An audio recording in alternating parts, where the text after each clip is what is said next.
Like we always say, it ain't about us. It ain't about us. We're just going to try to do something to help somebody, Lord. In our own little way, Lord. In our own little way, Lord.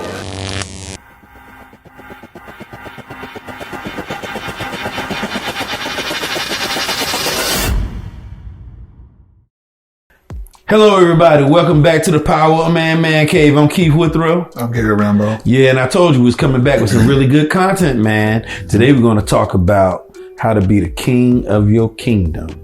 And guess what, man? We always ask you to come back and like and subscribe, hit the notification bell. And guess what? We got a new website, PowerUpManTalkShow.com. Coming at you, baby. So now you can go on there and you can look at all the episodes. You can actually book us for any speaking engagements. Or if you want us on some of those nice panels that you guys have, come and visit us on the website, man. You can see all the things that we've got going on with me and Big Ram here, man. But we're going to let Ram run this one today, man, because he came up with this content and I think it's a great point of discussion. You know what's interesting? They actually may be asking themselves, what are you talking about? I know, right? Yeah. You know, like when it means to be king of your kingdom, how are you the king of your kingdom? Right. What has the Lord entrusted you with? That's right. You know, what your home. That's right. Right? Being the head of your household, your family. Yeah. You know. Now, what are those things that he's entrusted you to be the leader of your household? That's right. That's right. Just like a king in a kingdom. That's right. You know, father, you know, you got your wife, your kids. You got the queen. You got the children. That's right. And you got everybody who else is in the kingdom that you're responsible for. That's right. Yeah. Right. That's some good stuff, man. So it can be, it have to be a big situation. It could be your household. It can be your business. It could be the job that you're entrusted with. It could be a lot of different things, but the main part is talking about like, what is it that you have in your hand that you were entrusted with? How are you going to handle and manage that? That's right. Yeah. One thing we know, that Jesus is the King of Kings. Right.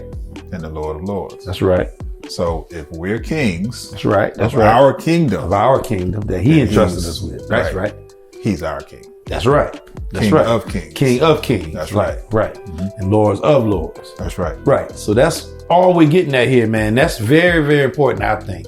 You know, all of the subject matter that we deal with here at this show are things that we deal with directly. That's right. And like, you know, we don't try to, get into stuff that we don't have a lot of knowledge about. But this one is something everybody should be able to connect with because everybody has been entrusted with something. And whatever I think that thing is that you've been entrusted with, no matter how small you may think it is or how large you may think it is, you're being monitored on how you handle that thing that you've been entrusted with. That's right. That's right. All the time. Right. All the time. So sometimes, I always tell people this, man, a lot of people, they like to monitor like, the superstars and all the celebrities and some of the billionaires. And they really are always peeking over the fence trying to see what's going on with them. And other people are looking at, all the entertainment tonight and all the stuff, man. Like what do you have going on in your own camp? That's what I say, man. That's what I say. What you got going on right there in your kingdom. That's right. While you peeking over the wall, like trying to see what's going on. I mean, is everything good in your sanctuary? Is everything good in your inner sanctum? Honestly, there's really so much going on in your own situation, your own kingdom. That's right. You really ain't got time to be worried about nobody else. I say it all the time, man. I can't worry about what J and B got and all that. Because you know what? I got the Keith Withrow show I got to worry about. I'm trying to tell you. Yeah. What I mean about that is not particularly this show. I mean just my life. Me handling my household, me handling my business, me handling my kids, me trying to handle what's on my plate. After I deal with what's on my plate, I don't have any more room left to really be in anybody else's business, man. Exactly. And I think a big problem is that most people don't spend enough time tending to what they've been entrusted with. They're so much worried about what the next person has and what the next people over here are doing that they're not tending to their own sheep. So their sheep are going astray while they're already looking at the grass is greener with somebody else's flock. That's right. You know, I think if you take some time, all that energy that you spend looking at what somebody else has and put that same energy into what you've been entrusted with, man, I think you'll have a great product. I think that you'll have much more success with what it is, whatever it is that you've been entrusted with, and it will have better growth. I think sometimes people, man, can't be trusted with the small things because they don't do right by the things that they consider small. Oh man, yeah. You know what's interesting? Yeah, is that the enemy a lot of times will actually make you look at what you have and demean it. Yeah, and belittle it. That's right. And look at it like it's nothing. That's like right. But that's not true. No, it's not. It's not true. That's right. He's a deceiver. Anyway, I've heard once. Okay, let's go back to the Garden of Eden in the beginning, right? Yep. They had everything that they needed, everything they should want, right? What did the deceiver come in and talk about? The one thing that the lack. Yep. The one thing, the one tree that they were supposed to stay away from. And they had everything else. They had everything else to stay away from this one tree, right? That's right. Yep. But he created a situation with the lack of the one thing they were told to stay away from, right? So it's kind of that same thing is going on right now. He made them focus on it. Exactly. So what happens now, right? You sometimes don't take inventory of all the things that you've been blessed on, all the blessings that you have, Guilty. your health, been there. your strength, your right mind, getting up, walking on the earth versus being planted in it today. You got another chance to get it right? All of these things that you may not have the most money. You may not be driving the Lambo. You may not have the big mansion on the hill. Yeah. But let's talk about you may be in an apartment. Okay, you got shelter. Okay, that's fine. You may not have the most expensive car, but you got transportation. Okay, well, so what if you don't have a car, but you can walk? You have your legs, you have your limbs. There's some people that have to have cars that are made for them that has to be tailored to them. That's got to be custom built because they don't have legs, right? Yeah. So if you count the blessings for the things that you have, man. and the things. Don't focus on what is not. Think about what you've been blessed with. And I think a lot of times, we've all been guilty of that in some way or another. Right. To where we just get into what we don't have versus being thankful and blessing and being thankful for the blessings that we do have. Yeah. And you know what? Maybe this right here would resonate with you guys. Like, take inventory right here, right now, while you're watching this, of where you're blessed at. You know, you may not have the most money. You may not have the most fancy stuff, but you may be in a loving relationship. You may love your kids and your kids love you. You love your spouse and they love you.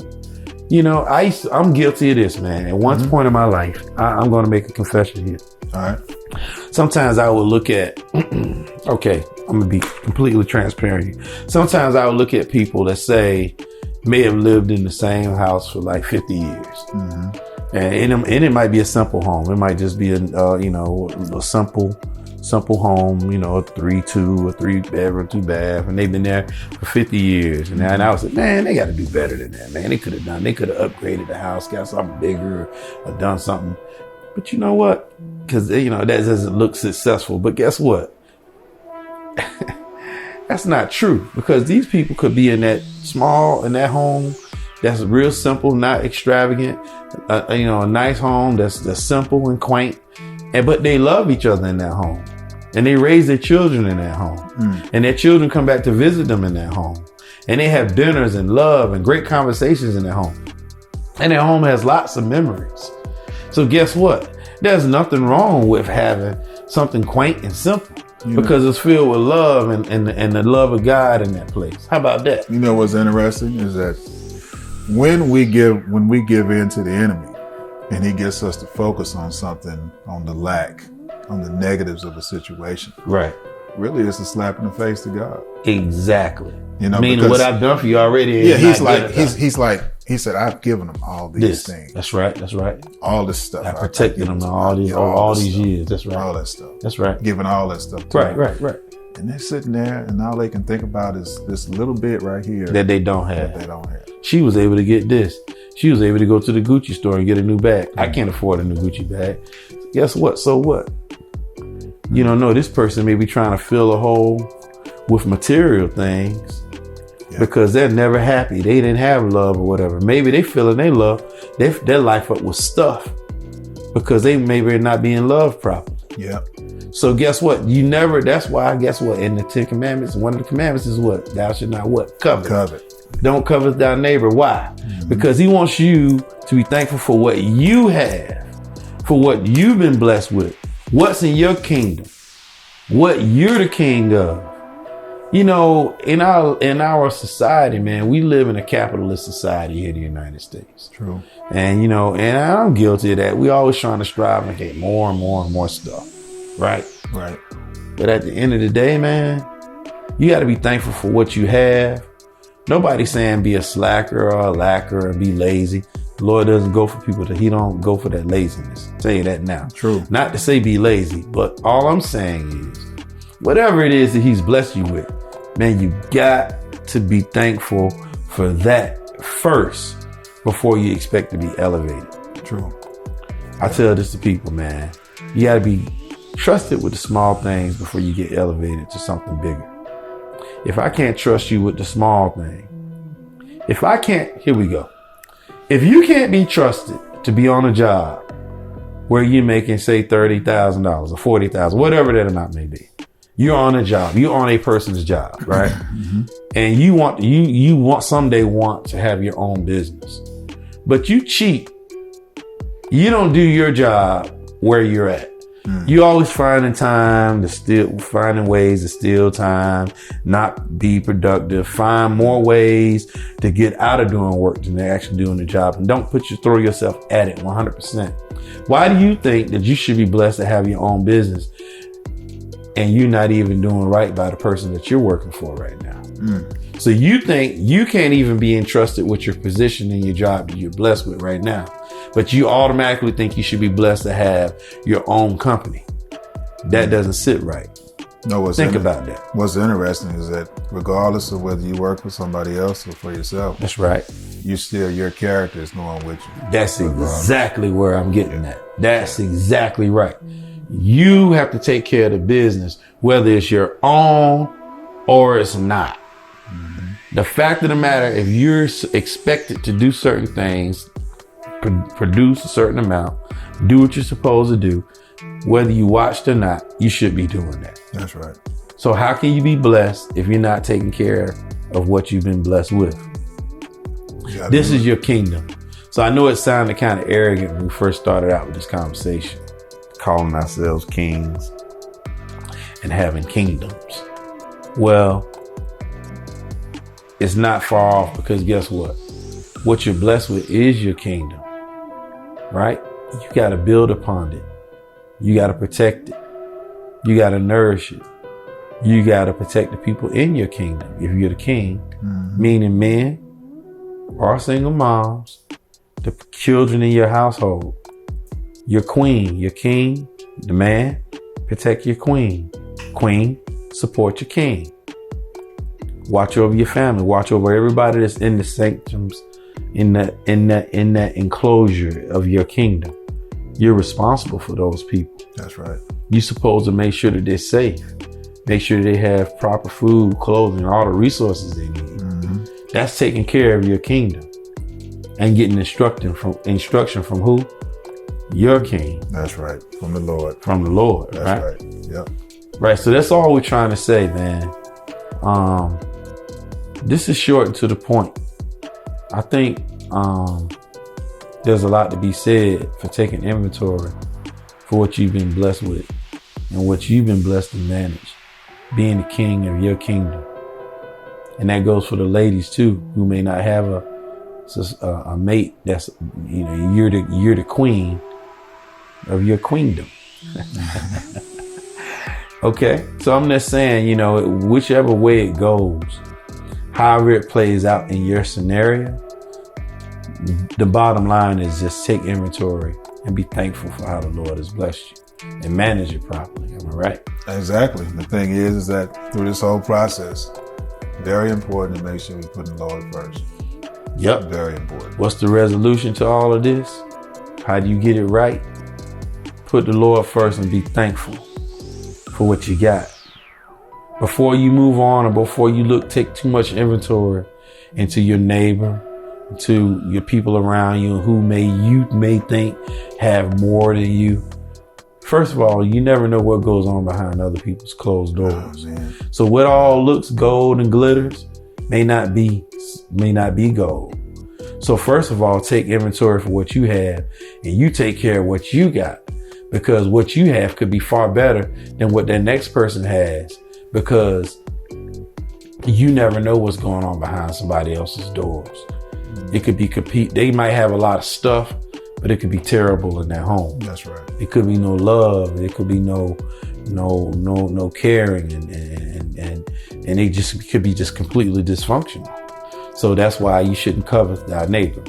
And truth be told, you can never be that other person anyway. Exactly. We said this before. Yeah. You should spend time being you at 100 miles an hour. Yeah, I'm a terrible Keith, but I'm a great Gary. You're the only Gary. That's right. And there will never ever be a Gary. There may be a lot of guys named Gary, but there'll only be one Gary Rambo. He only made one. If the maker and our creator took the time to make every person different. That's right. Then why would you spend time trying to be like someone else? And that's actually that's an excellent point, because you think about that. Think about the love and the care and everything the Lord put into just making you. That's right. You know, that's right. Your eye color, you know, your fingerprints. That's right. You know, your personality, that's your character. Right. All of that. You know, your build, your sense of humor. That's right. You know, your business savvy, everything that's in you, everything about you, you know, all created to accomplish His will in your life. That's right. Specifically. For you. Specifically. That's right. Right. For you. So it's very important not to just looking at other people. That's right. And what they have, like you said, don't covet. That's right. When you don't look at them, because why? For what? I'm in my races. I'm by myself. Mm-hmm. I'm in a race by myself. That's right. You know, it's the same thing for anybody else. So when somebody else looks at somebody else and they're like, you know, with all the envy and the jealousy, and they're thinking like, you know, no, I can't, you know, like the one-uppers, like we joke about. Yeah, the one-uppers, man. That's all that, you know. That's all that envy and jealousy, man. Envy, jealousy, you know, right. Low self-esteem, that's all that right. stuff. That's right. Feeling like, you know, I got to have a better car than you. That's I right. Have a bigger house. All that that's kind right. of That's right. It don't even matter. Doesn't even matter. It doesn't even matter. You manage what you have, man. Take care of it. Manage it properly. Be thankful for it. Thank the Lord for it. Thank the Lord for your health and your strength, your mind being in your right mind, being in your right mind and your right body. Don't take your health for granted. That's what you can't buy health. You can't buy your time. Be thankful for the time that you have. Can't buy time. Can't buy it. So guess what? All of these things, simple things, we take for granted. Your air that you breathe, your vision that you have, the hearing that you have, all of these things that God has blessed you with. Take some time, take inventory, take care of it, love it, nurture it. Don't take it for granted. Life's too short, man. It really is. So with all that being said, man, you got another one? Well, I got one more thing right quick. Got you. Take your time, man. If somebody asks you a question, hey, I got $1 million I'm going to give you. But if I give it to you, you're going to die tomorrow. Who takes that bet? I would hope not. See what I'm saying? Exactly. So how much is that $1 million worth, you know, if knowing that you're going to lose your life the next day? It's not worth anything. It's not worth anything. Exactly. Or if somebody said, okay, you got $1 million. Right. But you're sick. You're deathly ill. Right. You know, you're going to die. Wow. But the cure costs $1 million. That's right. So all this money you got. That's right. I can give the money away to buy the cure and live. That's right. Right? That's right. Or you can keep the money and die anyway. That's a no-brainer. It's a no-brainer. I would hope it would be a no-brainer. You know what I mean? That's right. Yeah, because at the end of the day, it doesn't matter. Exactly. It doesn't matter. Exactly. So we hope that these things kind of resonated in your soul a little bit. I told you this year we're going to come with a little bit more direct and more spiritual subject matter. Always remember to like, subscribe, and hit the notification bell, man. And then check out the website. At the end, man, like we always say, baby, at the end, power up, baby. Power up. We out. Love you.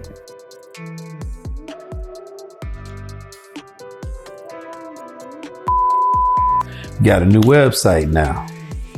It's called the PowerUP ManCave.com.